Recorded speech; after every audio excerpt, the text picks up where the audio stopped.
ನೋಡಿ, ಇದು ನಮ್ಮ ರಾಜ್ಯದ ದುರಂತ. ಒಳ ಮೀಸಲಾತಿಗೆ ಪರಿಶಿಷ್ಟ ಜಾತಿಗೆ ಸಹಾಯ ಆಗ್ಲಿ ಅಂತ ಹೇಳ್ಕೊಂಡು ಈ ಜಾತಿ ಗಣತಿಯನ್ನ ಮಾಡ್ತಾ ಇದ್ರೆ ಈ ರೀತಿಯಾಗಿ ಕಳ್ಳಾಟವನ್ನ ಮಾಡ್ತಾ ಇದ್ದಾರೆ. ಈಗ ಹೇಳ್ತಾರೆ ನಮ್ಮಲ್ಲಿ ಸಿಬ್ಬಂದಿ ಕೊರತೆ ಇದೆ, ನಾವು ಹೀಗೆ ಮಾಡ್ತಿದ್ವಿ ಅಂತ. ಹಾಗಾದ್ರೆ ಲೆಕ್ಕ ಎಲ್ಲಿಂದ ತೋರಿಸ್ತೀರಾ ನೀವು? ಓಕೆ ಫೈನ್, ಸಿಬ್ಬಂದಿ ಕೊರತೆ ಇದ್ರೆ ನೀವು ಕಾಂಗ್ರೆಸ್ ಸರ್ಕಾರದವರು ಗ್ಯಾರಂಟಿ ಕೊಟ್ರಲ್ಲ, ಆ ಸಂದರ್ಭದಲ್ಲಿ ಕಾಂಗ್ರೆಸ್ ಕಾರ್ಯಕರ್ತರಿಗೆ 60 ರಿಂದ 70 ಲಕ್ಷ ರೂಪಾಯಿ ಸಂಬಳ ಕೊಟ್ರಲ್ಲ, ಅದೇ ತರ ಮಾಡಿ. ಸಿಬ್ಬಂದಿ ಕೊರತೆ ಇದ್ರೆ ಹಾಕೊಳ್ಳಿ, ಉದ್ಯೋಗ ಆದ್ರೂ ಸೃಷ್ಟಿಯಾಗುತ್ತೆ. ಅಟ್ಲೀಸ್ಟ್ ಈ ಜಾತಿ ಗಣತಿ ಮುಗಿಯೋ ತನಕ ಇದೇನಾಗಾದ್ರೆ ಈ ತರ ಆಗಿ ಅಲ್ಲಿ ಆ BBMP ಸಿಬ್ಬಂದಿ ಏನ್ ದೊಡ್ಡ ಒಳಗಡೆ ಯಾರು ಇರ್ತಾರೆ, ಮನೆಯೊಳಗೆ ಇವನ್ ಯಾವ ಜಾತಿ ಏನು ಎತ್ತ ಎಲ್ಲವೂ ಕೂಡ ಗೊತ್ತಾಗ್ಬಿಡುತ್ತೆ ಆತನಿಗೆ. ಮನೆ ಬಾಗ್ಲಿ ಹೋದ ತಕ್ಷಣ ಗೊತ್ತಾಗ್ಬಿಡುತ್ತೆ. ಇದು ರಿಪಬ್ಲಿಕ್ ಕನ್ನಡದ ಈ ಹೊತ್ತಿನ ಅತಿ ದೊಡ್ಡ ಬ್ರೇಕಿಂಗ್. ಮನೆಗಳಿಗೆ ತೆರಳಿದ್ರು ಮಾಹಿತಿಯನ್ನ ಪಡೆಯದ ಸಮೀಕ್ಷಾ ತಂಡ. ಸಮೀಕ್ಷೆ ನಡೆಸಲಾಗಿದೆ ಅಂತ ಸ್ಟಿಕ್ಕರ್ ಅನ್ನು ಅಂಟಿಸಿ ತಂಡ ಅಲ್ಲಿಂದ ಮಂಗಮಾಯ. BBMP ಕಂದಾಯ ವಿಭಾಗದ ಸಿಬ್ಬಂದಿಯ ಕರ್ಮಕಾಂಡ ರಿಪಬ್ಲಿಕ್ ಕನ್ನಡ ಬಟಾ ಬಯಲು ಮಾಡ್ತಾ ಇದೆ. ನೀವೆಲ್ಲ ಇರೋಕ್ಕೂ ಯೋಗ್ಯತೆ ಇಲ್ಲ ನಿಮ್ಗೆಲ್ಲ. ಸರ್ಕಾರಿ ಕೆಲಸ ದೇವರ ಕೆಲಸ ಅಂತ ಹೇಳ್ತೀರಾ. ಇಲ್ಲಿ ಆಗ್ತಾ ಇರುವಂತದ್ದು ಪರಿಶಿಷ್ಟ ಜಾತಿಯವರಿಗೆ ಅನ್ಯಾಯ. ನಿಮ್ಮ ಕಚೇರಿಗಳಲ್ಲಿ ಅಂಬೇಡ್ಕರ್ ಫೋಟೋ ಹಾಕೊಂಡು ಕೆಲಸ ಮಾಡ್ತೀರಾ, ನಿಮ್ಮ ಯೋಗ್ಯತೆ ಇಲ್ಲ. ನಿಮ್ಗೆ ಆ ಫೋಟೋ ಹಾಕೊಳ್ಳೋಕ್ಕೂ ಯೋಗ್ಯತೆ ಇಲ್ಲ. ಅಂತವರಿಗೆ ಅನ್ಯಾಯ ಆಗ್ತಾ ಇದೆ. ಅದನ್ನ ಸರಿಯಾಗಿ ಲೆಕ್ಕ ಕೊಡಬೇಕು ಸರ್ಕಾರಕ್ಕೆ. ನೀವು ಕಳ್ಳಾಟಿಗೆ ಆಡ್ತೀರಲ್ಲ ನೀವು, ಇನ್ನೇನು ನಿಮ್ಮ ಕರ್ಮ? ಸರ್ಕಾರದ ಕೆಲಸ ದೇವರ ಕೆಲಸ ಅಂತ ಹೇಳ್ಕೊಂಡು ರಿಪಬ್ಲಿಕ್ ಕನ್ನಡ ಅಲ್ಲಿ ಏನ್ ಆಗ್ತಾ ಇದೆ ಎಲ್ಲವನ್ನು ಕೂಡ ಕಂಪ್ಲೀಟ್ ನಿಮ್ಮ ಮುಂದೆ ತೆರೆದಿಡ್ತಾ ಇದೆ. ನಿಮ್ಮ ಮನೆಗೆ ಬರ್ತಾ ಇಲ್ಲ, ಮನೆ ಬಾಗ್ಲು ಪಾಪ ಮನೆಯವ್ರಿಗೆ ಏನು ಗೊತ್ತೇ ಇಲ್ಲ ಅನ್ಸುತ್ತೆ. ಯಾರೋ ಒಬ್ರು ಊರು ಹೋಗಿದ್ದಾರೆ, ಏನಾಗಿದ್ದಾರೆ ಅಂತ ಗೊತ್ತೇ ಇರೋದಿಲ್ಲ. ಅವ್ರ ಮನೆಯಲ್ಲಿ ಅಣಿಸ್ಕೊಂಡು ಹೋಗಿರ್ತಾರೆ. ಆ ಮನೆಯೊಳಗೆ ಇವಾಗ ನನ್ನ ಕಲೀಗ್ ಮುತ್ತುರಾಜ್ ಅವ್ರನ್ನ ಮನೆಯಿಂದ ಹೊರಗಡೆ ಬಂದು ನೋಡಿದ್ರೆ ಅವ್ರ ಮನೆ ಕಂಪೌಂಡಿಗೆ ಅಣಿಸ್ ಹೋಗಿದ್ರೆ ಗೊತ್ತೇ ಇಲ್ಲ ಅವರಿಗೆ. ಇದೇನ್ ಸಮೀಕ್ಷೆ ಏನ್ ಕತೆ ಅಂತ ಗೊತ್ತೇ ಇಲ್ಲ. ಸ್ಟಿಕ್ಕರ್ ಅಣಿಸ್ ಹೋಗಿದ್ದಾರೆ.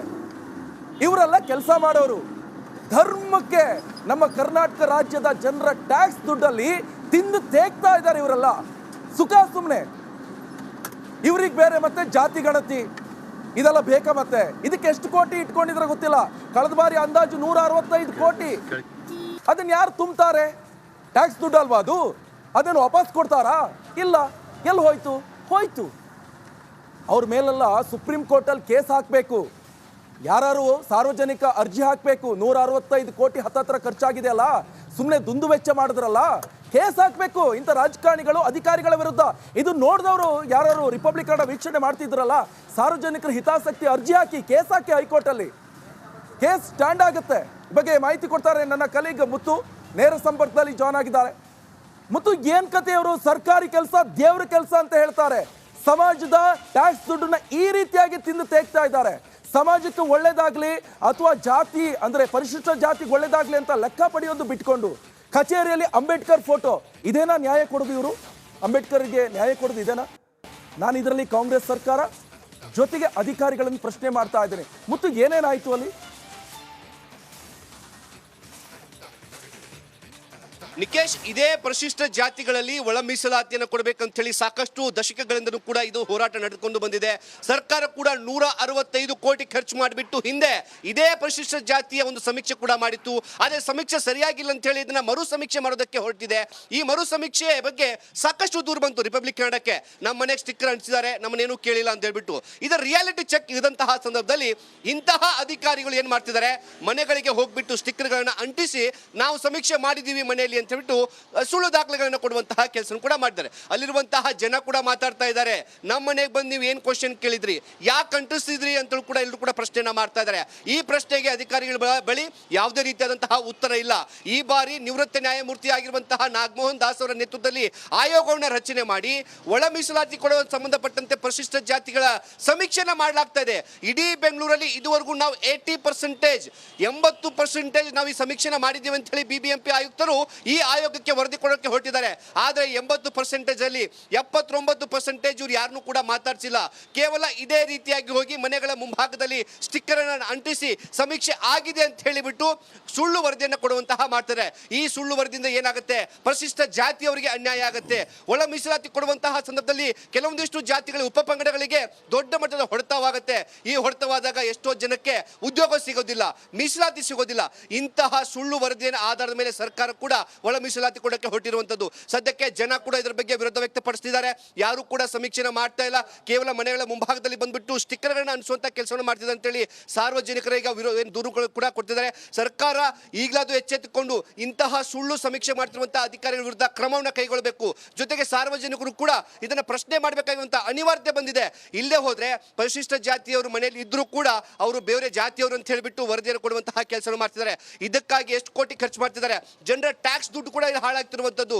ಇದೇ ಮೀಸಲಾತಿಗಾಗಿ ಸರ್ಕಾರ ಪ್ರತಿ ವರ್ಷ ಅಂಬೇಡ್ಕರ್ ಅಭಿವೃದ್ಧಿ ನಿಗಮಕ್ಕೆ ಇಷ್ಟು, ಲಂಬಾಣಿ, ಬೋವಿ ಹೀಗೆ ಆಯಾ ಸಮುದಾಯಗಳಿಗೆ ಮೀಸಲಾತಿ ತಕ್ಕಂತೆ ಏನು ಬಜೆಟ್ ನ ಮಂಡನೆ ಕೂಡ ಮಾಡ್ತಾರೆ. ಇಂತಹ ಸುಳ್ಳು ವರದಿ ಮೇಲೆನೆ ಎಷ್ಟೋ ಪರಿಶಿಷ್ಟ ಜಾತಿಯವರು ಇವತ್ತು ಕೂಡ ಪರದಾಡುವಂತಹ ಸ್ಥಿತಿ ಬಂದಿರುವಂತದ್ದು. ಸದ್ಯಕ್ಕೆ ಇದು ಬೆಂಗಳೂರಲ್ಲಿ ಆಗ್ತಿರುವಂತಹ ಪರಿಶಿಷ್ಟ ಜಾತಿಯ ಏನು ಸಮೀಕ್ಷೆಯ ಒಂದು ಅಸಲಿಯತ್ತು. ಇನ್ನೂ ಕೂಡ ನಾನು ಕೂಡ ಬೇರೆ ಬೇರೆ ಮನೆಗಳಿಗೆ ಹೋಗ್ತಾ ಇದ್ದೀನಿ, ಆ ಮನೆಗಳಿರುವಂತಹ ಜನರನ್ನ ಪ್ರಶ್ನೆ ಮಾಡ್ತೀನಿ. ಅವರು ಕೂಡ ಹೇಳುವಂತಹ ಉತ್ತರ ಒಂದೇ, ನಮ್ಮನ್ನ ಯಾರು ಕೂಡ ಬಂದು ಈ ಬಗ್ಗೆ ವಿಚಾರಿಸಿಲ್ಲ, ಕೇವಲ ಸ್ಟಿಕ್ಕರ್ ಅನ್ನ ಅಂಟಿಸಿದ್ದಾರೆ, ನೀವು ಬಂದು ತೋರಿಸಿದಾಗಲೇ ಗೊತ್ತಾಗ್ತಿದೆ ಅಂತ ಹೇಳಿ ಎಲ್ಲರೂ ಕೂಡ ಉತ್ತರವನ್ನು ಕೊಡ್ತಾರೆ. Nikesh. Okay, thank you Muthuraj ನಿಮ್ಮೆಲ್ಲ ಮಾಹಿತಿಗೆ. ಈಗಾಗಲೇ ಗಮನಿಸ್ತಾ ಇರಬಹುದು ಯಾವ ರೀತಿಯಾಗಿ ದುಂದು ವೆಚ್ಚ ಮಾಡ್ತಾ ಇದ್ದಾರೆ ಹಣವನ್ನ, ಯಾವ ರೀತಿಯಾಗಿ ದುಂದು ವೆಚ್ಚ ಮಾಡ್ತಾ ಇದ್ದಾರೆ ಹಣವನ್ನ. ಯಾರೋ ಒಬ್ಬ ಬೇವರು ಸುರಿಸ್ಕೊಂಡು ನಿದ್ದೆ ಬಿಟ್ಕೊಂಡು 8 ಅವರ್ ಕೆಲಸ ಮಾಡೋದನ್ನ 16 ಅವರ್ ಕೆಲಸ ಮಾಡ್ಕೊಂಡು ದುಡ್ಕೊಂಡು ಅವನೇನೋ ಸಂಬಳ ಕೂಡಿಟ್ಕೊಂಡ್ರೆ ಅದನ್ನ ಟ್ಯಾಕ್ಸ್ ತಕೊಂಡು ಆ ದುಡ್ಡನ್ನ ಸರ್ಕಾರ ಯಾವ ರೀತಿಯಾಗಿ ದುಂದು ವೆಚ್ಚ ಮಾಡ್ತಾ ಇದೆ ಅಂತ ಹೇಳಕ್ಕೆ ಕಂಪ್ಲೀಟ್ ಉದಾಹರಣೆ ಇವೇ ಅಲ್ಲ.